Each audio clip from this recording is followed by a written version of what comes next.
काका 1 gram gold मध्ये दागिन्यांचं plating कशा पद्धतीने होतं, सोन्याचं इलेक्ट्रो प्लेटिंग ज्या ठिकाणी आमचं ज्वेलरीचं होतं त्या ठिकाणच्या सर्व प्रोसेस मी तुम्हाला आज या ठिकाणी दाखवत आहे।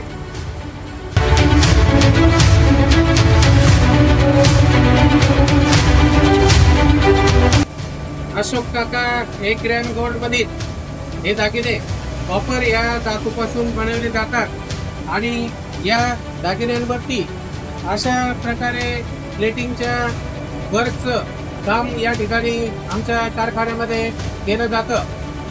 बघा या ठिकाणी वेगवेगळ्या केमिकलच्या प्रोसेसमध्ये या ठिकाणी यावरती फिनिशिंगचं काम चालू आहे।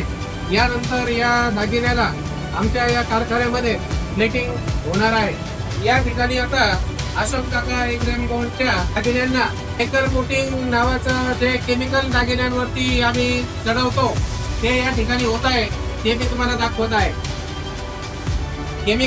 विशिष्ट केमिकलचं दागिन्यांवरती असणारं कोटिंग या ठिकाणी होत आहे।